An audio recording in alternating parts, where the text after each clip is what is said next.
Hi hello ನಮಸ್ಕಾರ. ನಾನು ನಿಮ್ಮ ಸಂಚಾರಿ ಶ್ರೀಧರ್. ಸೊ ಇವತ್ತು ಡೇ 5. ಪ್ಲ್ಯಾನ್ ಇರೋದು ಲೇದಿಂದ ಪೆಂಗಾಂಗ್ ಲೇಕ್. ಇವಾಗ ಆಲ್ರೆಡಿ ಹೊಂಟಿದ್ದೀವಿ. ಘಾಟ್ ಸೆಕ್ಷನ್ ಪಾಸ್ ಮಾಡ್ತಾ ಇದ್ವಿ. ಆಲ್ಮೋಸ್ಟ್ ಆ ಘಾಟ್ ಸೆಕ್ಷನಿಂದ ಬಂದಿದ್ದೀವಿ. ಇವಾಗ ಇನ್ನೂ ಹೋಗೋದಿದೆ ಈ ಕಡೆ. ಸೊ ಚಂಗ್ಲಾ ಪಾಸಲ್ಲಿದ್ದೀವಿ ಇವಾಗ. 17,586 ಫೀಟ್ ಸ್ನೋ ಇದೆ ಎಲ್ಲ ಕಡೆ.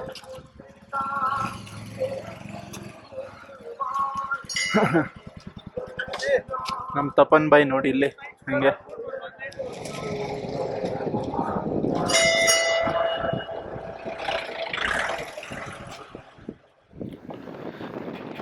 ನಾವು ಈಗಷ್ಟೇ ಚಾಂಗ್ಲಾ ಪಾಸ್ ಮುಗಿಸ್ಕೊಂಡು ಮುಂದೆ ಹೋಗ್ತಾ ಇದ್ದೆ.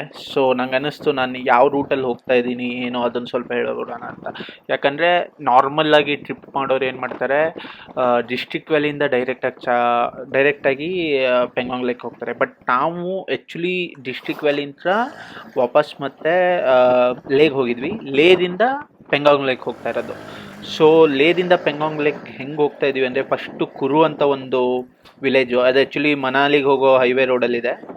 ಅಲ್ಲಿ ಕುರುಗ್ ಅಂತ ಬಂದು ಅಲ್ಲಿ you basically have to take the left. ಅಲ್ಲಿಂದ ಶಕ್ತಿ ಅನ್ನೋ ಪ್ಲೇಸ್ಗೆ ಬರ್ತೀವಿ. ಶಕ್ತಿ ಆ್ಯಕ್ಚುಲಿ ಚಾಂಗ್ಲಾ ಪಾಸ್ದು ಸ್ಟಾರ್ಟಿಂಗ್ ಪಾಯಿಂಟು, ಬೇಸಲ್ಲಿರೋದು. ಶಕ್ತಿಯಿಂದ ನಾವು ಚಂಗ್ಲಾ ಪಾಸ್ ಹತ್ತೋ ಸ್ಟಾರ್ಟ್ ಮಾಡ್ತೀವಿ. ಚಂಗ್ಲಾ ಪಾಸ್ ಬಗ್ಗೆ ಆಲ್ರೆಡಿ ಹೇಳಿದ್ದೀನಿ ನಾನು. 17,500 ಅರೌಂಡ್ 4-5 ವರ್ಷದ ಹಿಂದೆ ಇದು ಹೈಯೆಸ್ಟ್ ಮೋಟರೇಬಲ್ ಆಗಿತ್ತು. ಅದಾದಮೇಲೆ ಬೇರೆ ಬೇರೆ 19,000 ಇವಾಗ 21,000 ಹೈಯೆಸ್ಟ್ ಮೋಟರೇಬಲ್ ಪಾಸ್ ಇರೋದು. ಅದು ಇರೋದು ಇಂಡಿಯಾದಲ್ಲೇ. ಬಟ್ ಒಂದು ಕಾಲದಲ್ಲಿ ಚಂಗ್ಲಾ ಹೈಯೆಸ್ಟ್ ಪೀಕು. ಇವಾಗ ಚಂಗ್ಲಾ ಮುಗಿಸ್ಕೊಂಡು ನಾವು ದುರ್ಬಾಕ್ಕೆ ಹೋಗ್ತಾ ಇದ್ದೀವಿ. ಬೇಸಿಕಲಿ ದುರ್ಬಾಕ್ ಇರೋದು ಚಂಗ್ಲಾ ಇಳಿದ ಮೇಲೆ ಟುವರ್ಡ್ ದಿ ಪೆಂಗಾಂಗ್ ಲೇಕ್ ಸೈಡು. ಆಮೇಲೆ ದುರ್ಬಾಕಿಂದ ಟ್ಯಾಂಗ್ಜೆ ಸೇ ಅಂತ ಒಂದು ವಿಲೇಜ್ ಬರುತ್ತೆ. ಅಲ್ಲಿಗೆ ಹೋಗಿ ಅಲ್ಲಿ ಮತ್ತೆ ಅಲ್ಲಿಂದ ಪೆಂಗಾಂಗ್ ಲೇಕ್ ಟರ್ನ್ ಬರುತ್ತೆ. ಅಲ್ಲಿ ತೊಗೊಂಡು ಪೆಂಗಾಂಗ್ ಲೇಕ್ ಹೋಗಬೇಕು. ದಿಸ್ ಇಸ್ ದಿ ರೂಟ್ ನಾನು ಫಾಲೋ ಮಾಡ್ತಾ ಇರೋದು. ಸೊ ಈ ರೂಟಲ್ಲಿ ನಾನು ನಾವು ಇವಾಗ ಪೆಂಗಾಂಗ್ ಲೇಕಿಗೆ ಹೋಗ್ತಾ ಇದ್ವಿ. ಅಲ್ಲಿ ಆರ್ಮಿಯವರು ಡ್ಯಾನ್ಸ್ ಮಾಡ್ತಾ ಇರೋದು, ನಾವು ಜಾಯಿನ್ ಆಗ್ತಾ ಇದೀವಿ. ಗಣಪತಿ ವಿಸರ್ಜನೆ.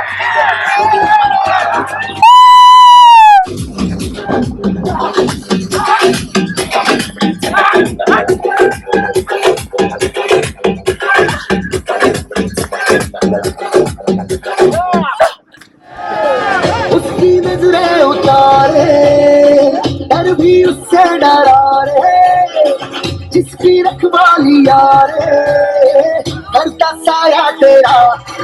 देवासी गणेशा देवासी गणेशा देवासी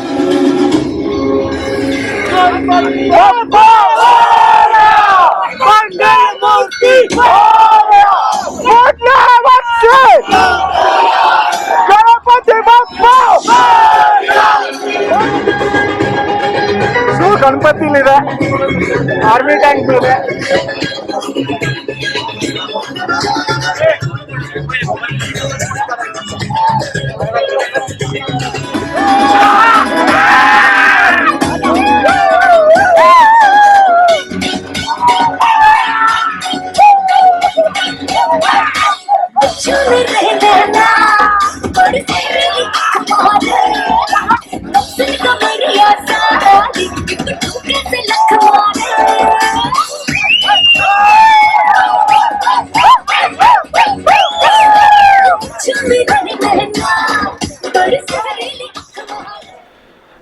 ಸೊ ಏನು ಇವಾಗ ನಾವು ಗಣಪತಿ ವಿಸರ್ಜನೆ ನೋಡ್ಕೊಂಬಂದ್ವಿ. ಅದು ಆ್ಯಕ್ಚುಲಿ ಬಂದು ಇವಾಗ ಪೆಂಗಾಂಗ್ ಲೇಕಲ್ಲೇ ಅವರು ವಿಸರ್ಜನೆ ಮಾಡ್ತಾ ಇರೋದು.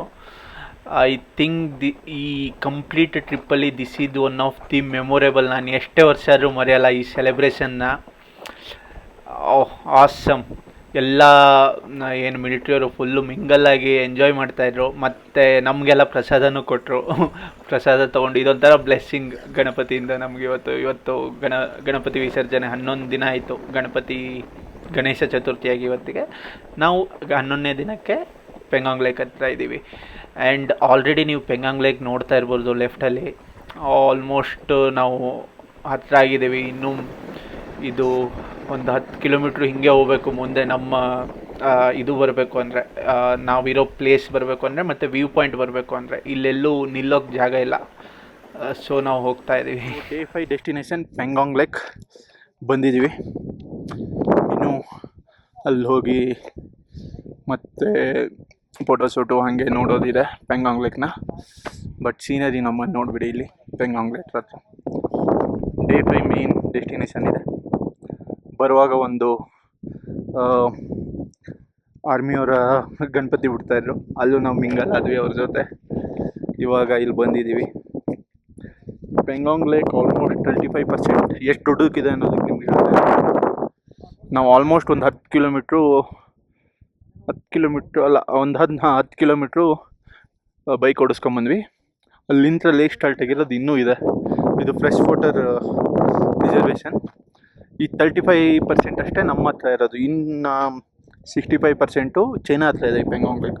ಅಂದರೆ ಎಷ್ಟು ದೊಡ್ಡದಿರ್ಬೋದು ಲೆಕ್ಕ ಹಾಕಿ. ಇದು ಎಷ್ಟು ಫ್ರೆಶ್ ವಾಟರ್ ಇದೆ ಅಂದರೆ ನಿಮ್ಗೆ ಕಾಣ್ಬೋದು, ಹೆಂಗೆ ಕ್ರಿಸ್ಟಲ್ ಕ್ಲಿಯರಾಗಿ ಕಾಣ್ತಾ ಇದೆ ನೀರು. ಈ ನೀರು, ಈ ವ್ಯೂ ಡಿಫ್ರೆಂಟಾಗಿದೆ. ಇಲ್ಲಿ ಆ್ಯಕ್ಚುಲಿ 3 Idiots ಶೂಟಿಂಗ್ ಆಗಿತ್ತು. ಅದಕ್ಕೆ ನನ್ನ ಮಕ್ಕಳು ಏನು ಮಾಡಿದ್ದಾರೆ, ಎಲ್ಲ ಕಡೆ 3 Idiots ಇಂದು ಒಂದು ಸೆಟಪ್ ಮಾಡಿಟ್ಟಿದ್ದಾರೆ. ಯಾರು ಫೋಟೋ ಬೇಕಾದ್ರೆ ಫೋಟೋ ತೊಗೋಬೋದು. ಇವನ್ ಲೆಹಂಗಾ ಕೂಡ ಇದೆ ಅಲ್ಲಿ, ನಿಮ್ಗೆ ಗೊತ್ತಾಗ್ಬೋದು. ಲೆಹಂಗಾನು ಬೇಕಂದರೆ ಲೇಡೀಸ್ ಯಾರು ಬಂದಿದ್ರೆ ವಿತ್ ದೇರ್ ಚುಂಗ್ ಅಂಗಡು ಅವರು ಫೋಟೋ ತೆಗೆಸ್ಕೋಬೋದು. ನಾವು ಒಬ್ಬರೇ ಬಂದಿರೋದ್ರಿಂದ ನಾವೆಲ್ಲ ಮಾಡಲ್ಲ. ಬಟ್ ಸಖತ್ತಾಗಿದೆ. भाई साहब पीछे देखो, पीछे देखो. ಹಟೋ. ಏನಿದೆ ಅಲ್ಲಿ ಆಲ್ಮೋಸ್ಟ್ ಕಾಣ್ತಾ ಇದೆಯಲ್ಲ, ಅದ್ರದ್ದು ಆ ಕಡೆ ಇರೋದು ಚೈನಾ, ಈ ಕಡೆ ಇರೋದು ಇಂಡಿಯಾ. 35% ಲೇಕು ಇಂಡಿಯಾದಲ್ಲಿದೆ, ಅನದರ್ 65 ಲೇಕು ಚೈನಾದಲ್ಲಿದೆ. ಸೊ ಆ ಮೌಂಟೇನ್ಗಳು ಏನು ನೋಡ್ತಾ ಇದ್ದೀರಾ, ಅದ್ರ ಹಿಂದ್ಗಡೆ ಇರೋದಷ್ಟು ಚೈನಾ. ನಾವು ತುಂಬ ಹತ್ರ ಇದ್ದೀವಿ ಪೆಂಗಾಂಗ್ ಲೇಕಿಂದ. ಇವಾಗ ಹೋಗ್ತಾ ಇದ್ದೀವಿ. ಇವತ್ತಿನ ಪ್ಲಾನ್ಸ್ ಅಂದರೆ ಇನ್ನು ಉಳಿದಿರೋದು ರೂಮ್ಗೆ ಹೋಗಿ ಸ್ಟೇ ಆಗೋದಷ್ಟೇ. ನಾಳೆ ಡೇ 6 ನಥಿಂಗ್ ಬಟ್ ಪೆಂಗಾಂಗಿಂದ ಲೇಕ್ ಆಗೋದು. So I may not upload the day 6 videos, ಅಥವಾ ಕಂಟೆಂಟ್ ಸಿಕ್ಕರೆ ಅಪ್ಲೋಡು ಮಾಡ್ಬೋದು, ಐ ಡೋಂಟ್ ನೋ. ವ್ಯೂ ಮಾತ್ರ ಸಖತ್ತಾಗಿದೆ. ಮತ್ತೊಂದು ಹೇಳಬೇಕು, ಐ ಮೀನ್ ಯಾವಾಗ ಒಳ್ಳೇದೇನಾರು ಆಗಿರುತ್ತೆ ಅಪ್ರಿಷಿಯೇಟ್ ಮಾಡೋಕ್ಕಂತೆ. ಇಲ್ಲಿಂದ ಕಾಣೋ ಲೆವೆಲ್ಗೆ ಚೀನಾ ಇರೋದು. ಇಲ್ಲೆಲ್ಲ ರೋಡ್ಗಳು ಎಷ್ಟು ಚೆನ್ನಾಗಿ ಮಾಡಿದ್ದಾರೆ ಅಂದರೆ ಡಬಲ್ ರೋಡ್ ಅದು. ಮತ್ತು ಆರ್ಮಿ ಕ್ಯಾಂಪ್ಗಳು ಎಷ್ಟಿದ್ದಾವೆ ಅಂದರೆ I think this is something we should appreciate. ಯಾಕಂದರೆ ಒಂದು 4-5 ವರ್ಷ ಬಿಫೋರ್ ಬಂದವರು ನಮ್ಮ ಜೊತೆ ಇದ್ದಾರೆ. ಅವ್ರು ಹೇಳ್ತಾರೆ 4-5 ವರ್ಷ ಹಿಂದೆ ಬಂದಾಗ ಇಲ್ಲಿ ರೋಡೇ ಇದ್ದಿದ್ದಿಲ್ಲ ಅಂತ. ಬಟ್ ಇವಾಗ ರೋಡ್ಗಳು ವಿಡಿಯೋ ಅಪ್ಲೋಡ್ ಮಾಡಿರ್ತೀನಲ್ಲ, ನೀವೇ ನೋಡ್ಕೊಂಬಿಡಿ ಎಷ್ಟು ಚೆನ್ನಾಗಿದೆ ಅಂತ. ಏನೇ ಆದರೂ ವಿತಿನ್ ಸಮ್ ಟೈಮ್ ಟ್ರಾನ್ಸ್ಪೋರ್ಟ್ ಮಾಡಿಕೊಂಡು we are ready for everything. But along with that for tourism also we are ready. ಮತ್ತು ಇಷ್ಟೆಲ್ಲ ಚೆನ್ನಾಗಿ ರೋಡ್ ಮಾಡಿದ್ದಾರೆ, ಇದು ಮಾಡಿದ್ದಾರೆ. ಒಂದೇ ಒಂದು ಕಡೆ ಟೋಲ್ ಇಲ್ಲ. ಅವನ ಅಜ್ಜಿ ನಮ್ಮ ಊರ ಕಡೆ ಒಂದೊಂದು ಹೈವೇದಲ್ಲಿ 50-50 ಕಿಲೋಮೀಟ್ರಿಗೆಲ್ಲ ಟೋಲ್ ಕೇಳ್ತಾ ಇರ್ತಾರೆ. ಇಲ್ಲಿ ನಾನೊಂದು 4 ದಿನದಿಂದ ರೈಡ್ ಮಾಡ್ತಾ ಇದ್ದೀನಲ್ಲ, not even a single place. ಹೆಚ್ಚಂದರೆ ಯಾವುದೋ ಊರಲ್ಲಿ ಒಂದೊಂದು ಕಡೆ 10 ರೂಪಾಯಿ 20 ರೂಪಾಯಿ, ಐ ಡೋಂಟ್ ನೋ ಅದು ಪೊಲೀಸ್ಗೋ ಅಥವಾ ಲೋಕಲೈಟ್ ಕಲೆಕ್ಟ್ ಮಾಡ್ತಾ ಇರೋದೋ ಗೊತ್ತಿಲ್ಲ. ಬಟ್ ಟೋಲ್ ಗೇಟ್ ಅಂತೂ ಇಲ್ಲವೇ ಇಲ್ಲ. ನಮ್ಮೂರಲ್ಲಿರೋ ಕಷ್ಟ ರೋಡ್ಗಳಿಗೆ ಕೇಳ್ತಾ ಇದ್ದಾರೆ ಟೋಲ್ ಗೇಟ್ ಅನ್ನೋದೇ ಬೇಜಾರು. ಬಟ್ ಇಲ್ಲಿರೋ ಇಷ್ಟು ಸಖತ್ತಾಗಿರೋ ರೋಡ್ಗೆ ಟೋಲ್ ಗೇಟ್ ಕೇಳ್ತಾ ಇಲ್ಲ ಅನ್ನೋದು ಖುಷಿ.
ಸೊ ಸ್ಟೇಗೆ ಬಂದಿದ್ದೀವಿ.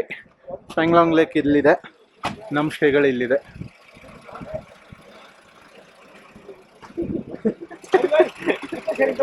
This is the view we get from the room.